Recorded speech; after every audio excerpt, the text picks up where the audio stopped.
So I bet, since you clicked on this video, you are wondering what the best side hustles are for college students. Which ones offer the most earning potential to help defray some of those outrageous college costs? Which ones have easy and flexible scheduling to allow you to take your classes and study and still have time to eat and drink and, of course, partay? Which ones offer the best growth potential into a possible future career? We're going to go over all that and more in this episode, so be sure to pound that like button immediately and subscribe, because you're definitely going to get value out of this video. So, what's up, you guys? You're watching Finance Squared. I'm your illustrious host, Derek West, and today we're talking about the best side hustles for college students. In any case, earning an income as a full-time college student can for sure be a challenge, particularly when your academic plate is full and you're taking more than just underwater basket weaving. When you're loaded up with 12, 15, or even 18 credits in a semester, in a tough discipline like computer science, really any of the engineering, math, or pre-med disciplines, taking on even the smallest part-time gig might get in the way of,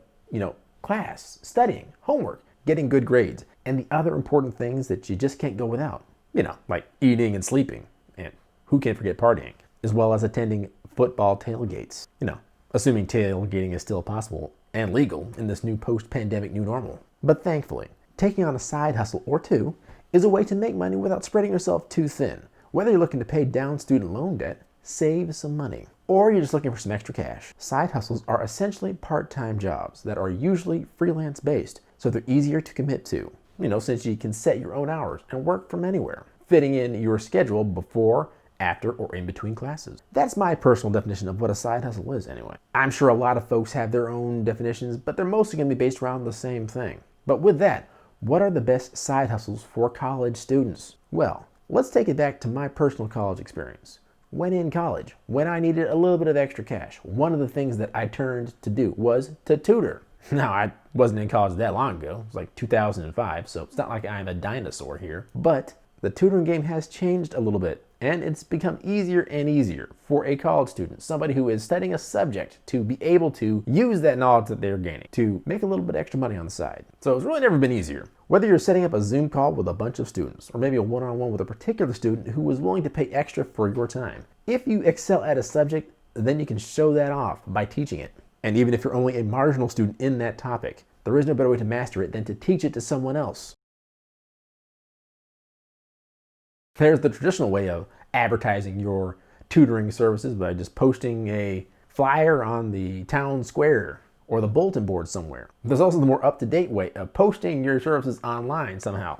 Maybe you have a subreddit for your school, for example, or maybe you have a place you hang out with your fellow classmates, an online web portal of some sort. Sort of like the original Facebook. This is assuming that you're on a college campus to do such thing. Even if you're not, and if you have the availability, if you're fully online this upcoming semester, you could advertise your services on your personal social media sites. Your Facebooks, your Snapchat, your Instagram, your TikTok, your YouTube site. But if you want to get even more recognition and even more professional work, you could advertise your services on gig sites like Fiverr or Upwork. Those sites are more typically for professionals looking for professional services, but they can be utilized for such things. But there are other sites out there that are specifically for folks that are tutoring and are tutor focused. Sites like Chegg, Brainfuse, Explore Learning, Tutor Hub, Schooly. Those types of sites, like I said, are more for people who have certain skills and are looking to tutor other people. If you take Chegg, for example, if you're skilled in calculus, biology, computer science, zoology, astrophysics, voice lessons, and much, much more,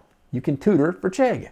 And that really is probably among the best ways to have a side hustle if you're a college student, because tutoring reinforces the knowledge you already have. It also helps your fellow classmates better their skills, so you'll be more popular. Win-win, am I right? Next up, we have selling stuff and skills online. If you got a ton of junk just lying around, and you're a college student, so the chances are that's probably the case, look to sell it on any number of online sites. Listing sites such as Amazon or eBay, for example. When you list your stuff on those sites, Amazon, eBay, Mercari, you are taking the junk that you have that you're not using anymore, and you're throwing it out there and giving it to somebody who's maybe looking for it, and maybe looking for it at a decent price. You're providing a service and goods to your fellow citizen. And also you're getting the skills that you need to sell stuff online, which is going to be big and bigger in the near future. But what if you're more artful or artsy, a real creative type of person? Then maybe something like Etsy is more up your alley. Etsy is an outlet for creative types. So if you are a woodworker, or if you have a particular skill at, I don't know, knitting, or I'm trying to think of some random skill that people have, carving out shapes and eggs, then Etsy is probably the place for you. But next up, another way to side hustle if you're a college student is to monetize your wheels. So if you have a car in college, you might as well use it for more than just keg runs. Do people still do that, or am I just dating myself here? Anyway, the Uber and Lyft ride-sharing phenomenon hasn't slowed down just yet, and it may be picking up steam as more and more people forgo the idea of owning a car. Take advantage of this phenomenon and charge your fellow students for their careless mistakes. One of the best parts about ride-sharing is that you can do it when you have time, and that typically means nights and weekends. Hopefully you've been spending your days studying hard, so you have free time on some nights and weekends to actually, have free time. And if you're looking to make a little extra cash in that free time, then ride sharing is a great way to do it. A way I made money in college was driving my friends home from parties where everybody would get drunk except for me. I didn't, and I don't drink. Yeah, I know, I'm weird. And eventually I learned that I could ask them for gas money and sometimes a little bit of extra in my pocket. That was before Uber and Lyft even became a thing. Even back then I knew I could make money off of the fact that I, as a sober individual, could drive without getting into trouble with the law. And my friends who did not want to get in trouble with the law, I could pick them up from various parties and events that they attended where they were getting a little bit, tipsy, and I could profit from that. You can do the same by ride sharing with Uber and Lyft and other ride sharing apps. One thing I'll advise you on, however, inebriated folks tend to vomit all over the place, including cars that they are passengers of. So, yeah. Make sure you have some plastic down on the seats, is all I'm saying. Now, another way to make money is to rent your car out when you're not using it. If you're in class all day, and maybe you aren't going to use your car for an entire semester while you're on campus, well, for those situations, you can rent your car out. Sites like Just Share It and apps like Turo, Getaround, and Maven are perfect for such an occasion. Turo is the original car rental service and one of the largest platforms out there.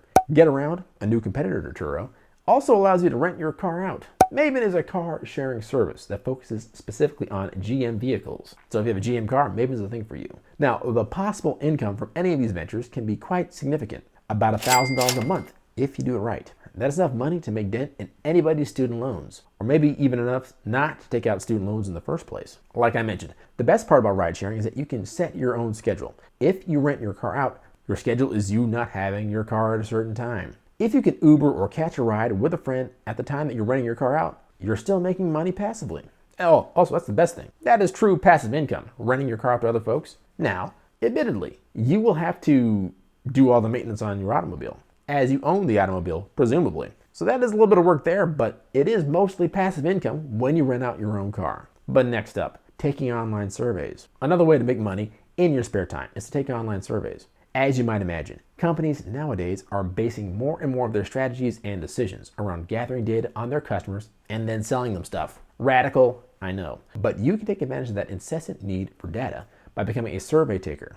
Somebody who takes surveys. After you register with a survey provider, you build a profile that is matched to a consumer survey. I'm saying survey a lot in this section here, not sure why. But after you've completed the surveys, you earn points that can be redeemed for cash via PayPal or online gift cards. Survey Junkie, Mintvine, Tuluna, Nielsen Digital Voices are all popular survey companies that you can use. Now, the cash you can get from taking online surveys is usually pretty limited. Most of it comes in the form of gift cards to various outlets, which can indeed save you money. I did a video on the best ways to make money online the easy way. Take a look in the card up above, which can kind of give you a bit of a primer on why making money the easy way, for example, through online surveys and things of that nature, typically does not provide you with a decent amount of income. Take a look at another video that I did, Making Money Online the Hard Way, for ways to make money the hard way that'll probably be more sustainable long term, as well as provide you with more monetary remuneration. Now, the good part about online surveys is that you pretty much set your own schedule, and you can do as little of them or as much of them as you are so inclined. The growth opportunity with this, like I mentioned, is pretty limited since you're one person, and you can only take one survey at a time,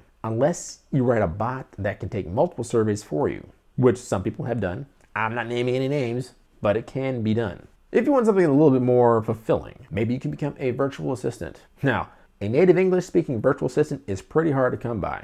And if you're so inclined, you could stand out doing that immediately. Virtual assistants basically are more or less helpers for people that are outsourcing their, how should I put this? They're menial tasks. And if you can do that, and if you find a good gig to work for, or work for, let's say, a YouTuber or somebody who has a ton of work to do in their social media space, you could, in your own right, gain a good following. Doing this will offer you a glimpse into what it takes to make real money and deliver true value. Depending on the work you're looking to get into, you could again try Fiverr and Upwork for more specific types of virtual assisting work that you can get into. But if you look very organized and you're good at booking trips and coordinating calendars and events, then you probably can find work at peopleperhour.com or vanetworking.com or zirtual.com. Now again, depending on the work you get into, this could be very lucrative.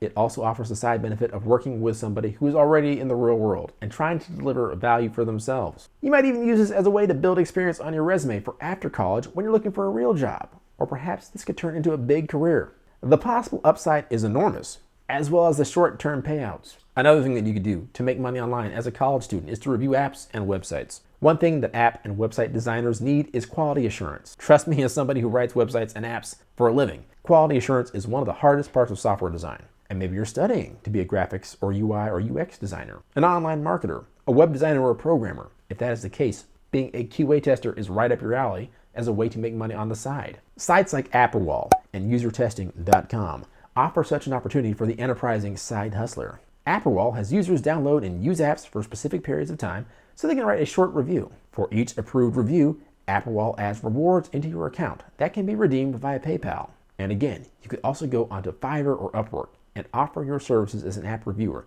UI UX design understudy, or app quality assurance tester, and make some dollars that way as well. Depending on the way that you do it, you could make significant money by reviewing and QA testing apps and websites, sometimes into the thousands of dollars. Again, you have to know what you're doing, and if you go with certain websites, the payouts can be lower or they could be higher. But the other upside is that you can work entirely on your own schedule. And perhaps the bigger upside is that this could turn into a career for you, particularly if you're looking to break into the online space in some regard, either as an app designer, web programmer, or online marketer. Next up on the list, data entry. Data entry work is by no means glamorous, but it is in demand and a great option for students looking to earn cash from their dorm room or personal domicile in this quarantine world in which we live. Sites like SmartCrowd, ClickWorker, Dion Data Solutions offer such opportunities to folks who are so inclined. Typical tasks include data categorization, updating consumer information, and proofreading. Speaking of data entry, are you aware that you are constantly giving out your data when you're online? For example, when you click that like button,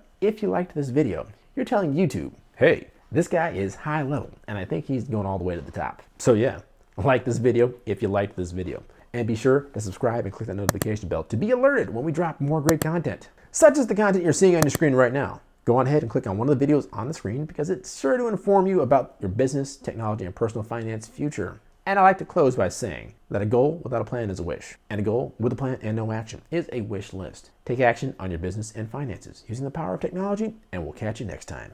Peace.